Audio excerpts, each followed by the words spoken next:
हमारी बिरादरी अंजना ओम कश्यप से निपटने में लगी हुई है, तब तक आइए एक छोटे से मसले पे बात कर ली जाए. So now the question is कि if early decision is so beneficial that it can save our time, it can give us an edge over others, so then what is the reason why don't we usually take an early decision about the optional subjects? अक्सर हम decision नहीं ले पाते और काफ़ी दिनों तक इसमें फंसे रहते हैं. कभी लोगों ने ये कह दिया, कभी लोगों ने वो कह दिया, कभी किसी ने ये कह दिया. अक्सर हम ऑप्शनल्स को लेकर भटकते ही रहते हैं. आम तौर पे हमें अगर ले भी लिया कभी खुद से तो इतना कॉन्फिडेंस नहीं आ पाता है, तो हम उसे चेंज करते रहते हैं, कभी कुछ कभी कुछ कभी कुछ. मेरे ख्याल से ये ऐसी चीज़ है जिससे आप सब लोग वाकिफ़ हैं. So here what is the reason? I have identified a set of problems and I hope this understanding is going to help you. How to decide is important, how not to decide is equally important. So life is not only about taking correct decisions. At times, and most of the times, it is also about avoiding incorrect decisions. And this decision is very important decision in the UPSC preparation, and that is evident from the role that it has to play in your final selection. अगर optional subjects की बात करें हम, तो अगर इसके role को देखें तो ये रोल अपने आप में काफ़ी क्रूशियल है. हम लोग 5 पॉइंट्स के बेसिस पर बेसिकली इसको हम लोग डिस्कस करने जा रहे हैं. इस पूरे मसले को सुलझाने की कोशिश करेंगे ताकि आपको इस डिसीजन को लेने में आसानी हो. सबसे पहला मसला है कि रोल क्या है ऑप्शनल सब्जेक्ट का. तो 500 marks in the main examination. In preliminary examination we don't have optional subjects. इसी ज़माने में प्रिलिमिनरी भी ऑप्शनल सब्जेक्ट्स हुआ करते थे. उस समय कुछ बड़े पॉपुलर ऑप्शनल्स हुआ करते थे जिसको लेकर लोग पीटी क्वालिफाई कर लेते थे, और फिर मेन एग्जामिनेशन में will be surprise to know कि लोग उस ऑप्शनल को चेंज भी कर देते थे. और मेन एग्जामिनेशन में पहले 2 ऑप्शनल सब्जेक्ट्स हुआ करते थे, अब यूपीएससी ने इसे कम करके 1 कर दिया है. किसी ज़माने में, मैं अभी लेटेस्ट जो रिवीजन हुआ है सिलेबस में 2013 में, उससे पहले की बात कर रहा हूँ, जो टोटल मार्क्स होते थे ऑप्शनल सब्जेक्ट्स के, वो 2 ऑप्शनल सब्जेक्ट्स के टोटल 1200 मार्क्स होते थे, 600 ईच. अब इसको घटाकर यूपीएससी ने 500 मार्क्स का कर दिया है और अब आपको सिर्फ एक ऑप्शनल चुनना होता है. तो ये अपने आप में काफ़ी सब्सटेंशियल रोल है. 500 marks in the main examination, ये बहुत हद तक आपके सिलेक्शन को ये इन्फ्लुएंस करने जा रहा है. अब कौन से सब्जेक्ट्स आप ऑप्शनल में चुनेंगे, कौन से नहीं चुनेंगे, यूपीएससी ने हमें एक लिस्ट दे रखी है. उस लिस्ट में कुछ सब्जेक्ट सोशल साइंसेस के हैं, कुछ सब्जेक्ट्स नेचुरल साइंसेस के भी हैं, कुछ सब्जेक्ट्स ह्यूमैनिटीज़ के हैं, लिटरेचर के हैं. उन सब्जेक्ट्स में से कोई एक सब्जेक्ट आपको चुनना है जिसका एग्ज़ाम होगा 500 मार्क्स के लिए. इस ऑप्शनल सब्जेक्ट में 2 पेपर्स होते हैं, फर्स्ट एंड सेकंड. हर पेपर में 2 सेक्शंस होते हैं, ए एंड बी. हर सेक्शन में 4 क्वेश्चंस होते हैं और हर पेपर में से आपको 5 क्वेश्चंस का आंसर देना होता है, जिसमें कि पहले नंबर का क्वेश्चन और 5वें नंबर के क्वेश्चन ये कंपलसरी होते हैं. और किसी 2 क्वेश्चंस देने के बाद बाकी के जो 3 क्वेश्चंस के आंसर देने हैं, उसमें से ये श्योर करना होता है कि कम से कम 1 क्वेश्चन हर सेक्शन से हो. यानी कि अगर आपने पहले सेक्शन से 3 कर लिया तो दूसरे सेक्शन से 2 करना होगा, या अगर पहले सेक्शन से 2 कर लिया तो दूसरे सेक्शन से आपको 3 करना होगा, जिसमें कि पहला और 5वां क्वेश्चन कंपलसरी होता है. और इस तरह से 500 मार्क्स के एग्ज़ाम में लिए जाते हैं और ये अपने आप में काफ़ी अहम चीज़ है. अब सवाल ये होता है कि अगर ये इतना अहम है तो फिर डिसीजन कैसे लिया जाए और डिसीजन का सबसे बेहतर टाइम क्या होता है. जैसा कि आप देख सकते हैं बोर्ड पे, after the role of optional subject, the second important consideration जो मैंने मेंशन किया है वो यही है कि ऑप्शनल सब्जेक्ट्स के डिसीजन के लिए बेस्ट टाइम क्या होता है. तो अक्सर इसमें 2 तरह के ख़ासतौर से डिसीजन उन लोगों को लेना है जो लोग अगले साल यानी कि 2027 के लिए तैयारी कर रहे हैं. जिन लोगों ने इस बार पीटी दिया है वो अपना ये डिसीजन ले चुके होंगे और उनके लिए ये रिवीजन का टाइम है. अगर हम ऑप्शनल सब्जेक्ट की बात करें तो अभी का जो टाइम चल रहा है, यानी कि पीटी के तुरंत बाद का जो टाइम होता है, ये यूपीएससी के एग्ज़ाम साइकिल में या यूपीएससी के कैलेंडर में एक तरह से कह सकते हैं कि ऑप्शनल सब्जेक्ट का सीज़न है। ये पीटी से पहले जिन लोगों ने इस बार पीटी दिया है, जिन लोगों ने जीएस और सीसेट की तैयारी की होगी, उन्होंने ज़रूर ऑप्शनल को इग्नोर किया होगा। तो अब उनके लिए एग्ज़ाम के बाद ये तुरंत का जो टाइम होता है, अगर वो इस टाइम का यूटिलाइजेशन इससे पहले के रिजल्ट निकले अगर ऑप्शनल सब्जेक्ट के रिवीजन में कर लेते हैं तो ये उनको एक रिलेटिव एडवांटेज देता है बाकी दूसरे कैंडिडेट्स के ऊपर। तो खैर ये तो इस बार वाले लोगों का मसला है, इनको डिसीजन लेना नहीं है, ये डिसीजन ले चुके होंगे। हाँ, इनमें से जिन लोगों ने पहले डिसीजन नहीं लिया होगा तो उन्होंने फिर पीटी को बहुत सीरियसली नहीं दिया होगा, बस उन्होंने एग्ज़ाम देने के लिए दे दिया होगा, ये टेस्ट करने के लिए कि देखते हैं क्वालिफाई करते हैं कि नहीं। और अगर उनका ऑप्शनल सब्जेक्ट तैयार नहीं होगा तो जाहिर सी बात है कि ये 2-2.5 महीने जो मिलते हैं इसमें एक नया ऑप्शनल सब्जेक्ट चुन के उसको तैयार करना बहुत ही मुश्किल होगा। तो नेक्स्ट ईयर के लिए जो लोग तैयारी कर रहे हैं उनके लिए ये इसमें एक लेसन भी है कि अगर आपने अपना डिसीजन सही समय पे नहीं लिया तो एक ऐसा वक्त आएगा जब आप पीटी क्वालिफाई करने के बाद भी कुछ खास कर नहीं पाएंगे इस एग्ज़ाम में, और अगली बार फिर आपको वही काम करना होगा। तो अभी का जो टाइम चल रहा है that is the best time to decide your optional subject. इसमें आप ऑप्शनल सब्जेक्ट अभी डिसाइड कर लो। अभी ये मई जून का महीना है, जून की शुरुआत हो चुकी है, और इसमें आप जून जुलाई अगस्त सितंबर अक्टूबर तक आते आते कुछ ऐसा करो कि आपका ऑप्शनल न सिर्फ डिसाइड हो जाए बल्कि तैयार हो जाए, हद से हद नवंबर। क्योंकि उसके बाद जैसा कि आमतौर पे इस एग्ज़ाम में फितरत होती है कि हमारा ध्यान जीएस के ऊपर लगने लगता है जो कि पीटी के लिए इम्पॉर्टेंट है, सी सैट के ऊपर लगने लगता है जो कि पीटी के लिए इम्पॉर्टेंट है, और इस बीच में ऑप्शनल सब्जेक्ट हमें इग्नोर करना पड़ता है। हालांकि जो लोग डिसीजन ले चुके होते हैं और जिनका दिसंबर तो फिर थोड़ी सी देर हो जाती है, अगर ऑप्शनल सब्जेक्ट तैयार हो चुका होता है तो थोड़ा बहुत टच में बने रहते हैं जब वो जीएस की तैयारी करते हैं पीटी के लिए या सी सेट की तैयारी करते हैं। 1-2 घंटा टाइम आप कम से कम फरवरी तक तो दे ही सकते हैं ऑप्शनल को। तो ऑप्शनल को डिसाइड करने का जो बेस्ट टाइम है वो है अभी आप इसको डिसाइड कर लें, और इसके अपने बेनिफिट्स हैं। अर्ली डिसीजन, अक्सर ऐसा कहा जाता है कि काम की शुरुआत तब तक नहीं होती जब तक कि हम इफिशिएंट डिसीजन ना ले सकें, और डिसीजन लेने में ही हम लोगों से देरी हो जाती है। और अगर डिसीजन सही समय पे नहीं लिया गया तो फिर बहुत मुश्किल वो प्रॉब्लम बढ़ती चली जाती है, आपके रिसोर्सेज के ऊपर दूसरे तरह के बर्डन क्रिएट होते चले जाते हैं। तो अभी का टाइम ये बेस्ट टाइम है कि आप अगर 2027 में एग्ज़ाम देने जा रहे हैं तो आप अपना ऑप्शनल डिसाइड कर लो 5 से 10 दिन के अंदर। नवंबर आते आते उसकी तैयारी कर लो, उसके साथ जीएस और सीसैट थोड़ा बहुत फेमिलियरिटी के साथ उसको चलाते रहो। नवंबर के बाद धीरे धीरे अपना फोकस ऑप्शनल से हटा के शिफ्ट करना शुरू करो, और ये आप फरवरी तक तो ऑप्शनल के ऊपर थोड़ा बहुत ध्यान दे सकते हो। उसके बाद से पूरी तरह से फोकस हो जाओ। हाँ, फिर जैसे पीटी का एग्ज़ाम ख़त्म हो आपका तो फिर उसके तुरंत बाद फिर आप ऑप्शनल को उठाओ और फिर उसको रिवीजन करो। इस बीच में एक सिंसियर मशवरा ये होता है कि कभी भी किसी भी स्टेज पे कभी भी किसी सब्जेक्ट को पूरी तरह से इग्नोर अगर आप कर देंगे तो फिर उसके साथ जो कनेक्शंस बने होते हैं वो टूट जाते हैं, और नए सिरे से कनेक्शंस डेवलप करने में फिर थोड़ा टाइम लग जाता है। तो मैं तो ये कभी नहीं कहूँगा कि आप ऑप्शनल एक बार डिसाइड करो, तैयार करो, उसे पूरी तरह से छोड़ दो, और वो इसलिए छोड़ दो कि पीटी का प्रेशर है आपके ऊपर।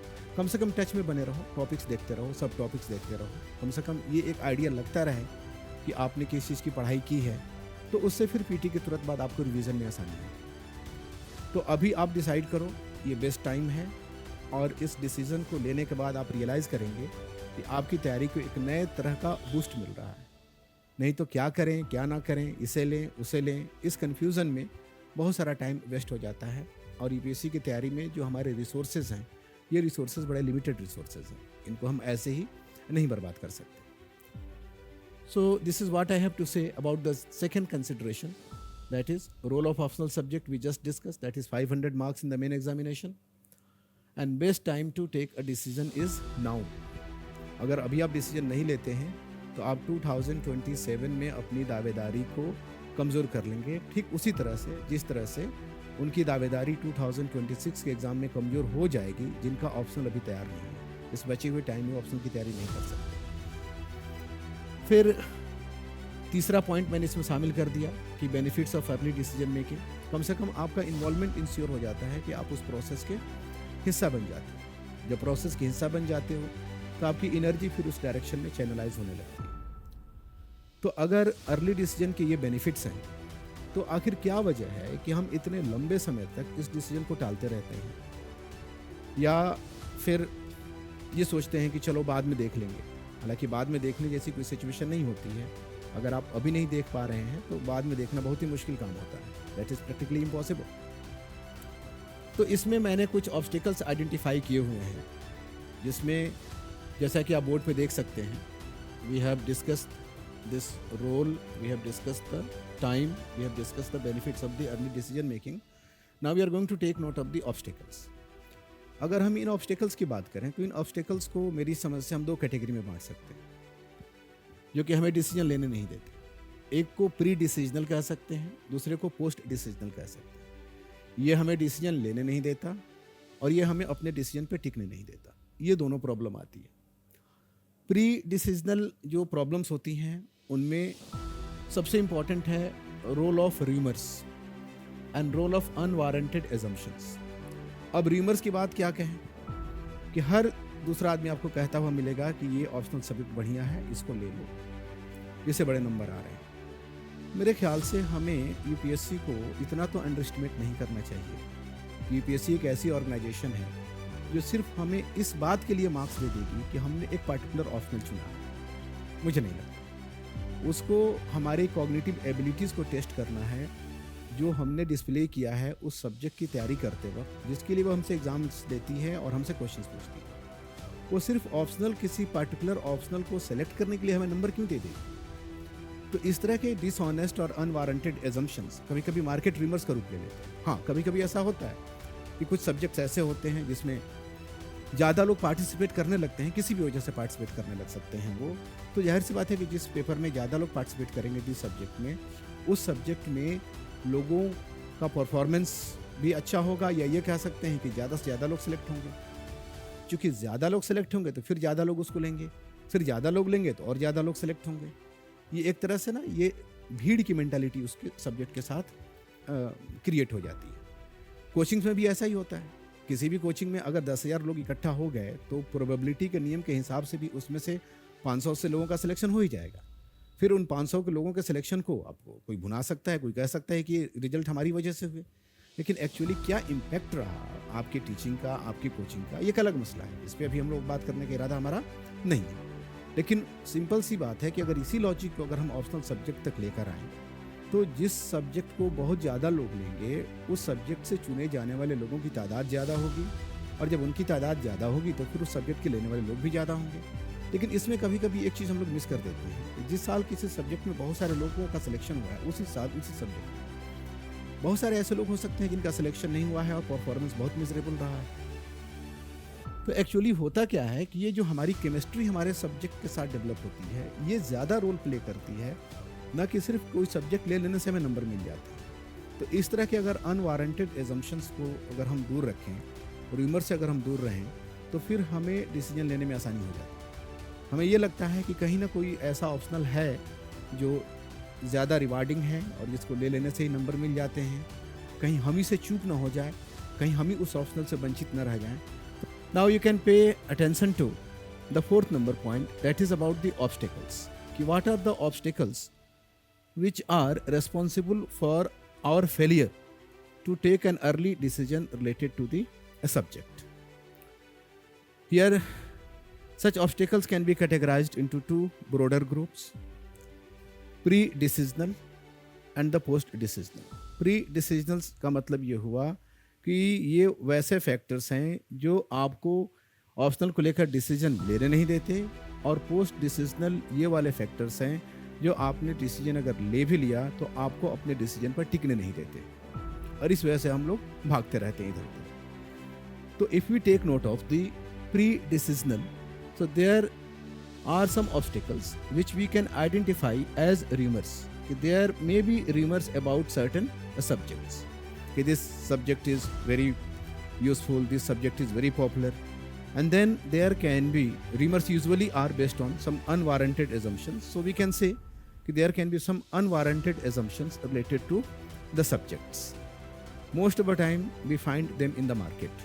फॉर एग्जाम्पल, हमें पता नहीं क्यों ऐसा लगने लगता है कि देयर आर सम सब्जेक्ट्स जिसको सिर्फ ले लेने से नंबर आते हैं.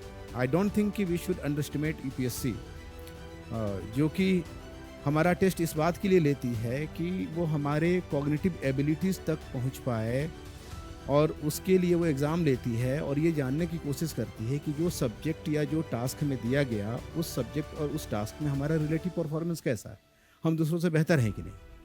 So what do you think कि क्या यूपीएससी किसी ऑप्शनल को सिर्फ इसलिए किसी कैंडिडेट को नंबर दे देगी कि उस कैंडिडेट ने एक पार्टिकुलर ऑप्शनल लिया है? क्या आपको लगता है कि चीज़ें इतनी सिंपल हो सकती हैं? अक्सर हमारे दिमाग में कोई ना कोई एक इमेजिन्ड ऑप्शनल सब्जेक्ट होता है जो हमें लगता है कि जिसको सिर्फ ले लेने से नंबर आ जाते हैं, और हमें ये लगता है कि कहीं हम चूक न जाए, कहीं वही ऑप्शनल हमसे छूट न जाए. तो अक्सर ये एक ख्वाहिश होती है, बिना लेबर के रिवार्ड लेने की, एक जो हमारी कल्चरल प्रॉब्लम भी हो सकती है कभी कभी, कि हमें चाहिए तो बेस्ट, लेकिन उसके लिए हमें कुछ करना नहीं. तो हमें लगता है कि it is just about selecting one optional, जैसे ही हमने उसे चूज़ किया वैसे नंबर की बरसात हो जाएगी. तो ये एक बहुत ही अनरिजनेबल एक्सपेक्टेशन है. हाँ, कभी कभी ये हो सकता है कि कुछ ऑप्शनल सब्जेक्ट्स ऐसे हैं जिसमें बेटर गाइडेंस अवेलेबल है, बेटर मटेरियल अवेलेबल है, लोग ले रहे हैं, लगातार सक्सेसफुल हो रहे हैं, अच्छे लोग कुछ मिल गए उस सब्जेक्ट्स को, तो उससे एक तरह से एक साइकिल शुरू हो जाता है. उस साइकिल में खासियत ये होती है उस साइकिल की कि ज़्यादा लोग लेंगे तो ज़्यादा लोग क्वालिफाई करेंगे, जब ज़्यादा लोग क्वालिफाई करेंगे तो और ज़्यादा लोग लेंगे, फिर और ज़्यादा लोग क्वालिफाई करेंगे. यही बात हम चाहें तो कोचिंग के साथ भी अप्लाई कर सकते हैं. बहुत सारे ऐसी कोचिंग्स हैं जहाँ अगर एक बार बहुत भीड़ इकट्ठी हो जाए, 10,000 लोगों की भीड़ अगर इकट्ठी हो जाए, अगर आप मान लीजिए, वो चाहे ऑनलाइन हो या ऑफलाइन हो, I am not making comment on this, तो वहाँ पर होता क्या, वहाँ पर होता ये है कि प्रोबेबिलिटी के नियम के हिसाब से भी कुछ बच्चों का सिलेक्शन तो हो ही जाएगा. अगर 10,000 लोग अगर वहाँ पे इकट्ठा हो गए हैं तो 500 का तो सिलेक्शन हो ही जाएगा ना कहीं ना कहीं. फिर अब आप उस रिजल्ट को क्लेम कर सकते हैं, उससे रिलेटेड कुछ भी दावे करना चाहें वो आप दावे कर सकते हैं, लेकिन एक्चुअली क्या वो आपके पढ़ाने की वजह से था, आपने कोई इम्पैक्ट क्रिएट किया उसकी वजह से वो सिलेक्शन हुआ, या कि वो स्टूडेंट्स के टैलेंट की बात थी, या सिंपली प्रोबेबिलिटी के नियम की बात थी? तो खैर छोड़िए, ये सब ऐसे मसले हैं जिस पे अभी हम बात नहीं करेंगे. But I just want to highlight you कि there are some popular myths about some optional subjects, और हमें लगता है कि अगर हम उस सब्जेक्ट को सिर्फ ले लेते हैं तो हमें नंबर मिल जाएंगे. But one thing that we should very honestly and very frankly admit and accept कि सिर्फ ऑप्शनल ले लेने से नंबर नहीं मिलते. एक केमिस्ट्री डेवलप होती है आपके और आपके सब्जेक्ट के बीच में. वो एक ऐसी केमिस्ट्री होती है जिसमें you display your cognitive abilities while dealing with that subject, and then your performance is judged by UPSC as per your understanding of that subject. तो ये केमिस्ट्री मायने रखती है, ना कि उस सब्जेक्ट के बारे में रूमर्स और उस सब्जेक्ट से जुड़े अनवारंटेड एजम्पशंस, जो कि हमें कहीं ना कहीं इस डिसीजन को डिले करवाते हैं कि ये ले लिया हमने, लेकिन कभी किसी रूममेट ने कह दिया, कभी किसी क्लासमेट ने कह दिया कि ये वाला अच्छा है, ये वाला अच्छा है. तो फिर बस वही वाली बात होती है कि कहीं हम ही से गलती ना हो जाए, हम ही से चूक ना हो जाए. तो आप इस चीज़ को दिमाग में बिठा लीजिए कि मेहनत से ही नंबर मिलते हैं. इतनी ऑनेस्टी अपने अंदर लाइए कि हम एक ऑप्शनल लेंगे और उस ऑप्शनल में मेहनत करेंगे, उस ऑप्शनल को के साथ हम अच्छी केमिस्ट्री डेवलप करेंगे, और फिर देखेंगे कि उस ऑप्शनल में हमारे साथ क्या होता है. ना कि हम मुफ्तखोरी वाले ऑप्शनल के चक्कर में घूमते रहेंगे. एक्चुअली ऐसे ऑप्शनल्स हैं नहीं, ये सब मार्केट रूमर है जिसकी शायद आपको जानकारी धीरे धीरे होगी, लेकिन आप समझ सकते हैं इस चीज़ को. सो प्री डिसीजनल जो प्रॉब्लम्स होती हैं, they are most of the time about rumours in the market, unwarranted assumptions on our part about the existence of some rewarding optional subjects, जहाँ पर कि सिर्फ ले लेने से नंबर मिलते हैं. तो इसकी तलाश आप बंद कर दें. ऐसा कोई ऑप्शनल है नहीं, हर जगह हमें मेहनत करनी ही पड़ेगी, पढ़ना ही पड़ेगा. थोड़ा कम थोड़ा ज़्यादा हो सकता है कि किसी ऑप्शनल में आपको थोड़ी ज़्यादा मेहनत करनी पड़े, लेकिन एक अच्छे ऑप्शनल की तलाश में अगर आपने 2 महीने बर्बाद कर दिए, 3 महीने बर्बाद कर दिए, और अगर आपने वक्त पे डिसीजन नहीं लिया, तो वो जो एक एडवांटेज हो सकता था उस सो कॉल्ड अच्छे ऑप्शनल की वजह से, हालांकि ऐसा कुछ है नहीं, लेकिन अगर मान लो साइकोलॉजिकल बेनिफिट भी हो सकता था, वो अब बेनिफिट आपका इजीली न्यूट्रलाइज हो गया, इसलिए कि आपने डिसीजन देर से लिया तो आपको कम टाइम मिला उसमें. तो भले ही वो ऑप्शनल ज़्यादा रिवार्डिंग हो सकता था, लेकिन आपने उसमें कम टाइम दिया. कोई ऑप्शनल हो सकता हो कि डिफिकल्ट हो, लेकिन अगर आपने टाइमली डिसीजन ले लिया तो वो धीरे धीरे आसान हो जाएगा आपके लिए, क्योंकि आप उसमें टाइम दे रहे हो, उसमें एफर्ट डाल रहे हो, आप खाली नहीं बैठे हो इस इंतजार में कि कोई बढ़िया सा ऑप्शनल आएगा जो हमारा रेस्क्यू करेगा। So this is something that to be checked. अगर आपने इसको चेक कर लिया तो आपको ऑप्शनल के डिसीजन लेने में काफ़ी आसानी हो जाएगी। नाउ अगर आपने किसी तरह से डिसीजन ले भी लिया तो प्रॉब्लम कम नहीं होती, कन्फ्यूज़न कम नहीं होता। बहुत कम ही हम में से ऐसे लोग होते हैं जिनके अंदर ये कैपेसिटी होती है कि वो अपने डिसीजन के ऊपर टिके रहें। अक्सर हम अपने डिसीजन के लिए सोशल कन्फर्मेशन चाहते हैं, पीयर कन्फर्मेशन चाहते हैं, लोगों के अपने अपने कंसिडरेशंस होते हैं। कोई हमारे दिमाग में नहीं बैठा हुआ है कि हमने फैसले किस वजह से किए और क्यों किए। वहाँ शुरू होता है ये वाली प्रॉब्लम, जिसको हम कह सकते हैं पोस्ट डिसीजनल, यानी कि डिसीजन लेने के बाद। यहाँ पर जो सबसे बड़ी प्रॉब्लम होती है वो है डिसोनेंस का, कि जैसे ही हमने कोई एक ऑप्शनल डिसाइड कर लिया, उस ऑप्शनल के नेगेटिव पॉइंट्स दिखने लगते हैं और दूसरे ऑप्शनल के पॉजिटिव पॉइंट्स दिखने लगते हैं। ये साइकोलॉजिकल है, ये आपके साथ अगर हो रहा है, ये कोई नई बात नहीं है, ये कोई अननोन चीज़ नहीं है, ये बहुत ही जानी हुई चीज़ है। अगर आप जानते रहें कि आपके साथ क्या हो रहा है तो आप समझ सकते हैं कि डिसीजन लेने में आसानी होती है। हमें पता है कि ये जो हो रहा है ये नेचुरल है और ऐसा होता है। तो वैसे भी साइकोलॉजी में कहते हैं कि अगर ए और बी दो में से अगर आपको चुनना हो और दोनों के पॉजिटिव और निगेटिव्स हैं, तो अगर आपने डिसीजन ए के फेवर में ले लिया तो इसका पॉजिटिव छोटा हो जाता है और इसका निगेटिव बड़ा हो जाता है। और जैसे ही डिसीजन आपने बी के तौर पे लिया तो इसका पॉजिटिव, इसका भी पॉजिटिव छोटा हो जाता है और निगेटिव बड़ा हो जाता है। मेरे ख्याल से आप समझ सकते हैं। मैं ग्राफ में इसको ठीक से नहीं दिखा पाया आपको, लेकिन ये होता है कि जो डिसीजन ले लेते हैं उसके नेगेटिव एस्पेक्ट्स प्रोमिनेंट हो जाते हैं और जो छूट चुका होता है उसके पॉजिटिव एस्पेक्ट प्रोमिनेंट हो जाते हैं। तो ये होगा, ये क्वाइट नेचुरल है, ये हर जगह होता है। अगर आपने समोसा खा लिया तो लगेगा कि लिट्टी खा लेनी चाहिए थी, लिट्टी खा लिया तो लगेगा समोसा खा लेना चाहिए था, ऐसा होता है। तो ये बहुत ही नेचुरल है, ये कोई बहुत सीरियस प्रॉब्लम नहीं। तो finally what we have to do कि once we make selection, once we take a decision related to the optional, आप उस पर टिके रहें, आप उसमें अपना बेस्ट दें, इस बिलीफ के तहत दें कि your labour would be rewarded and that will be rewarded genuinely. और जब तक उस ऑप्शनल सब्जेक्ट में कोई निगेटिव एक्सपीरियंस ना हो तब तक उसे चेंज ना करें। निगेटिव एक्सपीरियंस का मतलब क्या है कि निगेटिव एक्सपीरियंस ये नहीं कि आप जो हैं वो तैयारी के दौरान किसी निगेटिव इमोशंस में आकर उस ऑप्शन को चेंज कर दें। निगेटिव का मतलब है कि एक्चुअल एग्जामिनेशन हॉल में, एक्चुअल परफॉर्मेंस में अगर आप उसमें ठीक से परफॉर्म ना कर पाए। कई बार ऐसा होता है कि हमें लगता है कि आवर प्रिपरेशन इज पुअर, लेकिन एक्चुअली वो अच्छी होती है। कई बार एग्जाम्स में कुछ क्वेश्चंस ऐसे होते हैं जिनको लगता है, या कुछ पेपर्स ऐसे होते हैं, and this is common sense observation, जिसमें हमें लगता है कि हमारा परफॉर्मेंस पुअर है, लेकिन जब एक्चुअल मार्क्स आते हैं तो लगता है कि वो उससे ज़्यादा अच्छे हो गए जो कि पेपर हमारा अच्छा गया था। और जिस पेपर को हम समझते हैं कि अच्छा गया था, कभी कभी उसमें बहुत ही पुअर परफॉर्मेंस हो जाती है। तो ये हमारे जो प्री परफॉर्मेंस स्टेज के जो अप्रीहेंशंस होते हैं, ये भी हमें बहुत प्रॉब्लम क्रिएट करते हैं।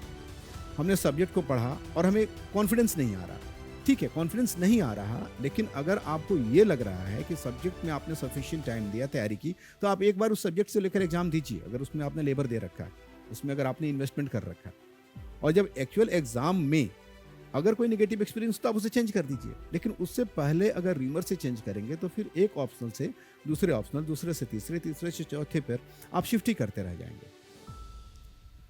तो what we have to do कि we have to deal with two set of obstacles, pre decisional and post decisional, तभी हम जाकर एक डिसीजन पे टिके रह पाएंगे। अब सवाल ये है कि कौन सा डिसीजन अच्छा होगा, कौन सा डिसीजन बुरा होगा। जैसा कि लाइफ में भी होता है, ये अक्सर इस बात पे डिपेंड करता है कि उस डिसीजन के इम्प्लीकेशंस क्या हो, उसके इम्पैक्ट क्या हो। तो अगर आपने बिना बहुत कुछ सोचे भी अगर आपने कोई ऑप्शनल ले लिया, उसमें आपका परफॉर्मेंस अच्छा हो गया, तो आपको लगेगा कि अच्छा डिसीजन था, दो इट वाज एक्सीडेंटल। और अगर बहुत केयरफुली अगर आपने लिया और उसमें परफॉर्मेंस आपका किसी वजह से अच्छा नहीं हुआ, तो फिर आपको लगेगा कि it was a disasters decision. तो कई बार ऐसा होता है कि हम एक डिसीजन ले लेते हैं, लेकिन अगर उसको अपना 100% दें, उसको इम्प्लीमेंट ठीक से करें, तो उसमें निगेटिव एक्सपीरियंस के चांसेस कम हो जाते हैं। हम चांसेस रिड्यूस कर सकते हैं। एक्सीडेंट उसके बाद भी हो सकता है, पॉजिटिव निगेटिव, निगेटिव पॉजिटिव के केसेस होते रहते हैं। तो कई बार कुछ ऑप्शनल में इस तरह के निगेटिव एक्सपीरियंस हो सकते हैं, लेकिन वो हम परफॉर्मेंस से पहले डिसाइड नहीं करेंगे। एक्चुअली जब तक उसमें हम परफॉर्म नहीं करेंगे तब तक हमें पता नहीं चलेगा। तो प्री परफॉर्मेंस अप्रीहेंशंस के बेसिस पर हमें कुछ अगर करते हैं तो हमारे लिए कोई बहुत अच्छी चीज़ नहीं मानी जाएगी। देन फिर हम कर क्या सकते हैं उस स्टेज पर? तो उस स्टेज पर कभी भी कोई भी डिसीजन लेते समय हम कुछ वैलिड कंसिडरेशंस को ध्यान में रख सकते हैं। डिसीजन अच्छा होगा बुरा होगा ये तो वक्त बताएगा, लेकिन जिस वक्त हम डिसीजन ले रहे होते हैं उस वक्त अगर हमारा डिसीजन रेकलेस नहीं है, उस वक्त हमारा डिसीजन स्टूपिड नहीं है, उस वक्त हमारा डिसीजन इमोशनल नहीं है, तो फिर ठीक है, फिर हम लाइफ को फेस करने को तैयार हैं, उस डिसीजन की इम्प्लीकेशंस कुछ भी हो। दिक्कत तब होती है कि जब हम डिसीजन ले रहे हो उस वक्त अगर हम कोई रेकलेस डिसीजन लें, उस वक्त अगर कोई हम इमोशनल डिसीजन लें, ऐसा डिसीजन लें जिसका फैक्ट्स और सर्कमस्टांसेस से कोई मतलब नहीं है, उसका मतलब हमारे इमेजिनेशन से हो, हमारे इमोशन से हो, हमारे रोमांटिसिज्म से हो, तभी दिक्कत होती है। तो क्या कुछ ऐसे कंसिडरेशंस हैं जिसको कि हम अपने दिमाग में रख सकते हैं जब हम ऑप्शनल सब्जेक्ट के बारे में बात कर रहे हों या जब हम ऑप्शनल सब्जेक्ट ले रहे हैं? तो मेरे ख्याल से कुछ ऐसे ऑब्जेक्टिव कंसिडरेशंस हैं जिसका ख्याल हम लोग रख सकते हैं जब हम ऑप्शनल को डिसाइड करें, और ये मैंने 5वें पॉइंट में डिस्कस कर रखा है आपसे। ये कुछ वैलिड कंसिडरेशंस हैं, नॉट इनवैलिड, वैलिड कंसिडरेशंस। एक इंपॉर्टेंट कंसिडरेशन है एकेडमिक एफिनिटी। एकेडमिक एफिनिटी का मतलब है कि आपने उस सब्जेक्ट को पहले पढ़ रखा हो, ग्रेजुएशन लेवल पे पढ़ रखा हो, पोस्ट ग्रेजुएशन लेवल पे पढ़ रखा हो। तो अगर आपका उस सब्जेक्ट के साथ अच्छा रिलेशन, अच्छी केमिस्ट्री है, एकेडमिक परफॉर्मेंस अच्छा रहा है, तो ये एक बहुत ही सॉलिड रीज़न हो सकता है उस सब्जेक्ट को ऑप्शनल के तौर पे भी ले लेना। कभी कभी क्या होता है कि उस तरह का जो सब्जेक्ट ग्रेजुएशन या पोस्ट ग्रेजुएशन में आपके पास होता है, यूपीएससी की दुनिया में बहुत पॉपुलर नहीं होते, लेकिन फिर यहाँ पर आपको अपने ऊपर एक कॉन्फिडेंस रखना होगा। अगर आप उस सब्जेक्ट से बोर नहीं हुए हैं, अगर आप उस सब्जेक्ट से इतने ज़्यादा फेमिलियर नहीं हो गए हैं कि अब उसको पढ़ने में मज़ा नहीं आ रहा, अब उसमें किसी नए लेवल का परफॉर्मेंस पॉसिबल नहीं है, तो फिर आप सब्जेक्ट चेंज करने के बारे में सोच सकते हैं। लेकिन सिर्फ इसलिए कि यूपीएससी को कोई खास ऑप्शनल सब्जेक्ट बहुत ही प्रीफरेबल है, ऐसा नहीं है। या फिर कोचिंग में जो एक्सपर्टीज़ है और कॉलेज की जो एक्सपर्टीज़ है वो अलग होती है, इस बात में भी मुझे लगता है कि कोई खास दम नहीं है। एक्चुअली मैं आपको एक बहुत ही फ्रेंकली चीज़ बताता हूँ कि यूपीएससी को चाहिए होते हैं ग्रेजुएट्स। ग्रेजुएट्स कहाँ बनते हैं? कॉलेजेस एंड यूनिवर्सिटीज़ में बनते हैं, वो कोचिंग्स में बनते नहीं हैं। यूपीएससी किससे सवाल पूछती है? यूपीएससी सवाल पूछती है सब्जेक्ट से। सब्जेक्ट्स कहाँ पढ़ाए जाते हैं? कॉलेजेस एंड यूनिवर्सिटीज़ में पढ़ाए जाते हैं। ठीक है, हम भी पढ़ाते हैं कोचिंग की दुनिया में, लेकिन बेसिकली हमारा रोल जो है वो सप्लीमेंट्री है। जैसे आप ये मान लो कि यूपीएससी तो कहती है कि तो क्वेश्चंस ऐसे होंगे कि any graduate would be able to answer, लेकिन सवाल ये है कि जो ग्रेजुएट्स पैदा हमारे सिस्टम से हो रहे हैं और जो ग्रेजुएट्स यूपीएससी के माइंड में है, जिस लेवल के क्वेश्चंस यूपीएससी पूछ रही है, क्या उसमें कोई कोरिलेशन है? तो हम अक्सर देखते हैं कि बहुत ही पुअर कोरिलेशन है। कुछ ही कॉलेजेस हैं कंट्री के अंदर जहां हो सकता हो कि वो ग्रेजुएट तैयार होते हैं जो यूपीएससी के एक्सपेक्टेशंस में हैं, अदरवाइज तो नहीं है। आमतौर पे कॉलेज एजुकेशन का हाल आपको पता है, तो इस पर तो काफ़ी डिबेट वगैरह भी चलना शुरू हो चुका है, आपको पता ही है। तो एक्चुअली कोचिंग इंडस्ट्री में हम लोग उस गैप को भरने की कोशिश करते हैं जो गैप रह जाता है। तो आप ये मत सोचिए कि जो आपको ग्रेजुएशन लेवल पे पढ़ाया गया, जो पीजी लेवल पे पढ़ाया गया, वो बिल्कुल यूजलेस है और आपको उस सब्जेक्ट को यूजफुल बनाने के लिए या तो कोचिंग ही करनी पड़ेगी या फिर आपको कोई ऐसा सब्जेक्ट लेना होगा जो कोचिंग की दुनिया में पॉपुलर है। अगर आपके साथ इस तरह की बात है कि आप उस सब्जेक्ट में कंफर्टेबल हैं, उस सब्जेक्ट में कंसिस्टेंटली आपका परफॉर्मेंस ठीक रहा है, उस सब्जेक्ट से बोर नहीं है, उस सब्जेक्ट को आपने पढ़ा है, उसके साथ एकेडमिक एफिनिटी है, तो उस सब्जेक्ट को आप आराम से लीजिए, उसमें कहीं कोई दिक्कत नहीं है। दूसरी चीज़ है कि सब्जेक्ट के साथ एकेडमिक एफिनिटी कभी कभी थोड़ी सी निगेटिव इसलिए भी हो जाती है कि उस सब्जेक्ट के साथ हम बोर हो चुके होते हैं, अब कुछ नया पढ़ने का मन कर रहा होता है। यहीं से एक दूसरा कंसिडरेशन आता है कि अगर उस सब्जेक्ट में इंटरेस्ट बचा है तो उस सब्जेक्ट को लीजिए, और अगर इंटरेस्ट नहीं बचा है तो फिर आप दूसरे सब्जेक्ट के बारे में सोच सकते हैं। मुझे लगता है कि interest should be the primary consideration, इसलिए कि फाइनली आपका परफॉर्मेंस इस बात के ऊपर डिपेंड करेगा कि आपका उस सब्जेक्ट के साथ किस तरह की केमिस्ट्री डेवलप होती है, और उस केमिस्ट्री को डिसाइड करने में इंटरेस्ट बहुत ही इंपॉर्टेंट रोल प्ले करने जा रहा है। तो आप देखा देखिए अगर कोई ऐसा सब्जेक्ट ले ले जिसमें आपका इंटरेस्ट ना हो, तो जाहिर सी बात है कि उसमें आपको लेबर भी ज़्यादा देना होगा, कॉस्ट भी बढ़ जाएगी और परफॉर्मेंस भी आपका पुअर होगा। तो एक चीज़ जो हम तय कर सकते हैं वो हमारा इंटरेस्ट। अब इंटरेस्ट कैसे हम तय करें किसी सब्जेक्ट में?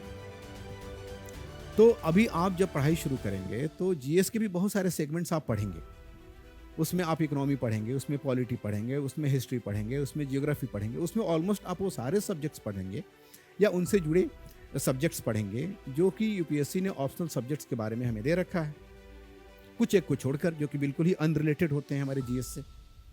तो अगर वैसा आप पढ़ें तो पढ़ने के दौरान एक आपको आइडिया लग जाएगा, जो कि आपने शुरू कर दिया होगा। मैं ये मान के चल रहा हूँ कि अगर आप यूपीएससी के बारे में और 2027 के बारे में सोच रहे हैं तो अब तक आप घर पे हाथ रख के नहीं बैठे हैं, कुछ ना कुछ आपने पढ़ाई लिखाई शुरू कर दी। तो अगर आपने जीएस के तहत अलग अलग सब्जेक्ट्स को पढ़ा है, उसके साथ अगर आपका एक्सपोजर है, तो आप बहुत आसानी से धीरे धीरे अपने इंटरेस्ट को असर्टेन कर सकते हैं। अगर उसमें मन लग रहा है तो उसको देखिए।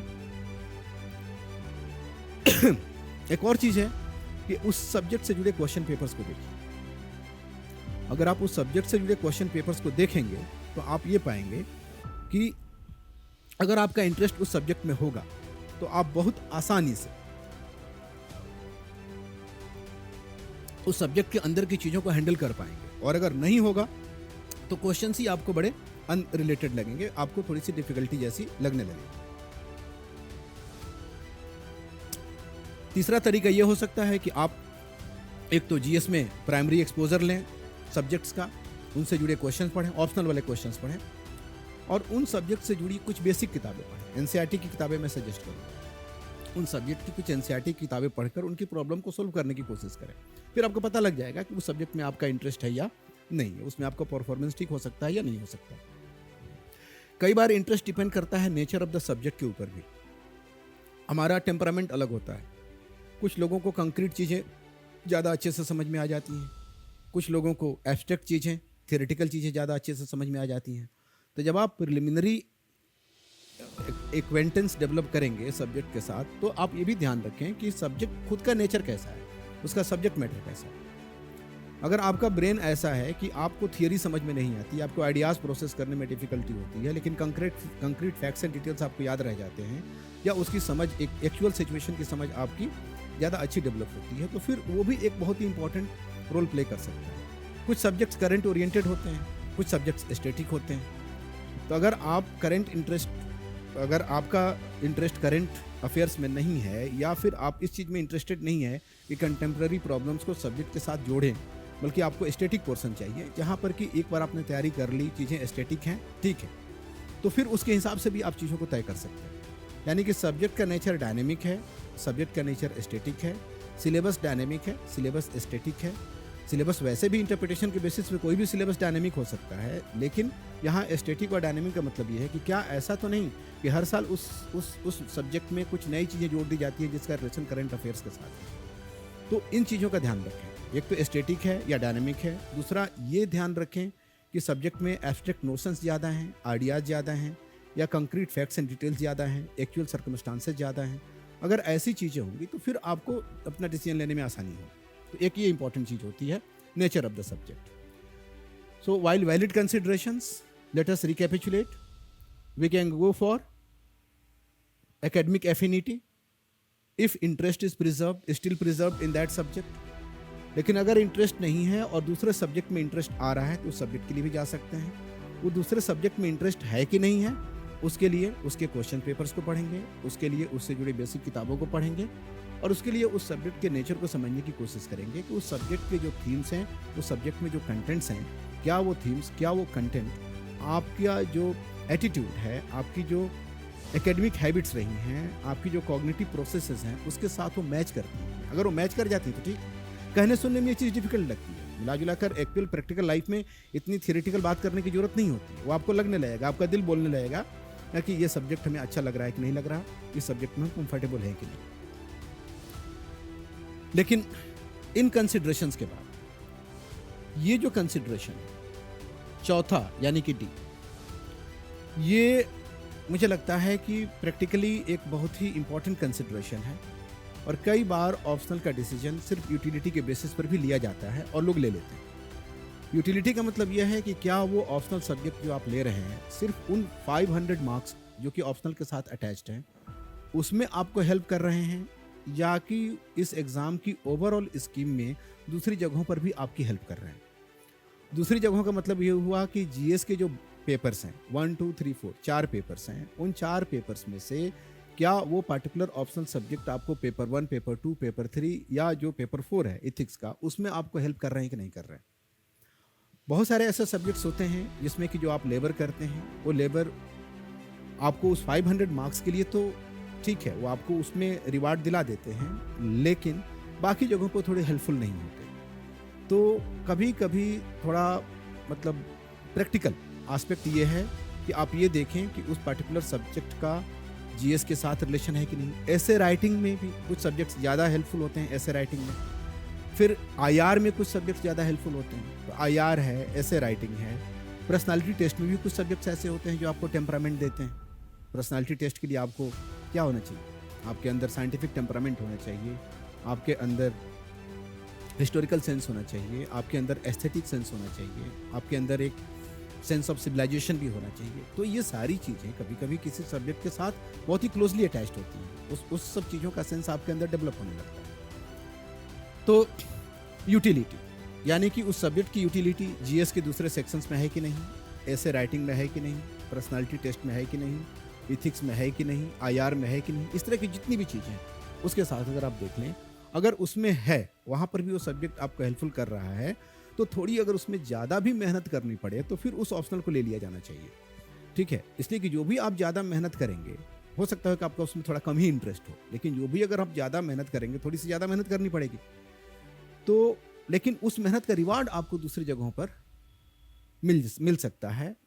और इसकी वजह से उस एक्स्ट्रा अगर हम लेबर करें और उस लेबर का रिवार्ड मिल जाए तो क्या प्रॉब्लम है, थोड़ा हम एक्स्ट्रा कर लेंगे, वो तो हमारे लिए रिलेटिव एडवांटेज की बात हो जाएगी। उसी तरह से एक और चीज़ है जो कि हम कहेंगे कि इसको आप देखिए, आजकल के दौर में ये कोई बहुत बड़ी प्रॉब्लम नहीं रह गई है। आज कोई ऐसा सब्जेक्ट नहीं है जिसको लेकर रिसोर्सेज अवेलेबल नहीं है या सोर्सेज अवेलेबल नहीं है। किताबों का मसला हो, नोट्स का मसला हो या टीचर्स का मसला हो। यूट्यूब के ज़माने में आपको पता ही है कि आप हर तरह के टीचर्स हैं। अब इसमें मैं कोई कंट्रोवर्शियल स्टेटमेंट नहीं दूंगा, आजकल तो वैसे भी यूट्यूब के टीचर्स कंट्रोवर्सी में ही चल रहे हैं। लेकिन आपको इसका भी ध्यान रखना चाहिए कि जो भी आप ऑप्शनल सब्जेक्ट चुनने जा रहे हैं, उस ऑप्शनल सब्जेक्ट में मटेरियल अवेलेबल है कि नहीं। मटेरियल अवेलेबिलिटी का मतलब ये नहीं होता है कि किसी भी तरह का मटेरियल अवेलेबल है। स्टैंडर्ड मटेरियल जो कि आपको एक मौका दे सीखने का, और गाइडेंस है कि नहीं, मेंटरशिप है कि नहीं। तो ये सब कुछ ऐसे मसले हैं जो कि एक ऑप्शनल सब्जेक्ट को डिसाइड करते समय आपको दिमाग में रखना चाहिए। So to recapitulate everything that we have discussed till now, अगर हम इसको शुरू से देखें तो आज हमने डिस्कस किया कि हाउ टू डिसाइड और not to decide your optional subject. इसमें सबसे पहला कंसिडरेशन ये है कि हमें देखना है कि ऑप्शनल सब्जेक्ट का रोल क्या है हमारे सिलेक्शन में। तो रोल बहुत ही सब्सटेंशियल है। अगर वैसा भी ऑप्शनल सब्जेक्ट हो जो कि बाकी सेगमेंट्स के साथ अनरिलेटेड हो, उसका भी कम से कम 500 मार्क्स का रोल है मेन एग्जामिनेशन में। बेस्ट टाइम डिसाइड करने का अभी है, 5-10 दिन के अंदर इसको डिसाइड कर लीजिए। अगर आप 2027 को टारगेट कर रहे हैं, नवंबर तक उसे फिनिश कीजिए। उसके बाद से ऑप्शनल को रिवीजन मोड पे डालिए और फिर जीएस और सीसेट की तरफ धीरे धीरे बढ़ते चले जाइए। लेकिन हाँ, कभी भी किसी सब्जेक्ट को पूरी तरह से छोड़ना खतरे से खाली नहीं होता, इसलिए कि उसके साथ जो एसोसिएशंस बने होते हैं वो एसोसिएशंस ब्रेक कर जाते हैं, और एक बार एसोसिएशन ब्रेक कर गया तो फिर नए सिरे से करना पड़ता है। तो टच में बने रहिए, कम से कम हेडिंग्स देख लीजिए, सब हेडिंग्स देख लीजिए, कम से कम ये भी देख लीजिए कि सब्जेक्ट में आपको क्या पढ़ाया गया था। तो मैं कभी ये सजेस्ट नहीं करूँगा कि ऑप्शनल सब्जेक्ट का सिर्फ पीटी प्रेशर में आप पूरी तरह से उसका साथ ही छोड़ दें, कि ताकि जब पीटी के बाद आप रिवीजन के लिए उस सब्जेक्ट को उठाएं तो उस सब्जेक्ट के एसोसिएशन बिल्कुल टूट चुके हों, ब्रेक हो चुके हों, और आपको ये लगे कि ये तो बिल्कुल ही एक अलग तरह का नया सब्जेक्ट है। फिर एक अलग तरह का पैनिक क्रिएट होगा आपके अंदर, जिसको हैंडल करना थोड़ा सा मुश्किल होगा। बस टच में बने रहिए, कोई बहुत ज़्यादा एक्सपर्टीज डेवलप करने की जरूरत नहीं, फेमिलियरिटी रहेगी तो फाइनलाइज कर लिया जाएगा इसको पीटी के बाद। तो नवंबर से पहले तैयार कर लीजिए, उसके बाद से पीटी तक फेमिलियरिटी बनाए रखिए। लास्ट के महीने में आप छोड़ सकते हैं उसको, और पीटी के बाद उसको रिवाइज कीजिए और फिर एग्ज़ाम दीजिए। अगर आपका पीटी होता है, नहीं भी होता है तो भी यही साइकिल है, कैलेंडर ऐसे ही फॉलो करता है। फिर उसके बाद से अर्ली डिसीजन के बेनिफिट्स यही हैं कि एक आसान ऑप्शनल की तलाश में हम घंटों बिता सकते हैं, महीनों, सालों कभी कभी लोग बिता देते हैं। अगर मुश्किल वाला भी चुने होते तो उसमें 2-3 महीना अगर एक्स्ट्रा लेबर डाल दिए होते तो वो आसान हो गया होता। तो थोड़ा बोल्ड रहिए, अपने डिसीजन की रेस्पॉन्सिबिलिटी लेना सीखिए।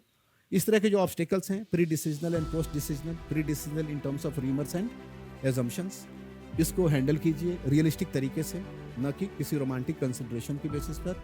पोस्ट जो डिसीजनल है, पोस्ट डिसीजनल डिजोनेंस को अवॉइड कीजिए, पीयर प्रेशर को अवॉइड कीजिए। अगर कल को अगर आप आईएएस बन गए तो क्या आप दूसरों से पूछ के डिसीजन लेंगे?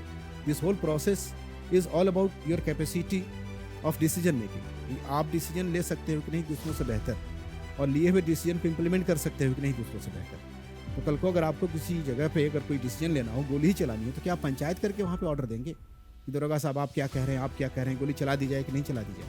तो पूरा देश आपके डिसीजन पे भरोसा करने जा रहा है। आप भी अपने डिसीजन पे भरोसा कीजिए कि अगर आपने एक बार डिसीजन ले लिया तो उस डिसीजन को इम्प्लीमेंट करने की ईमानदार कोशिश कीजिए, और अगर नहीं हो पाता है उसके बाद तब आप सब्जेक्ट चेंज करने के बारे में सोचिए।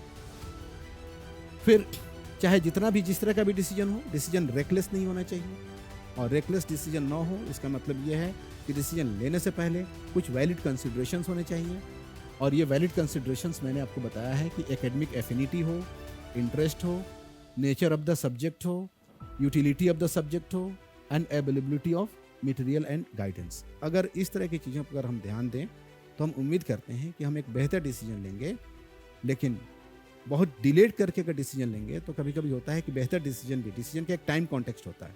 तो अगर आप 2027 को टारगेट कर रहे हैं तो डिसीजन लेने का समय अभी है, इसको ज़्यादा डिले मत कीजिए।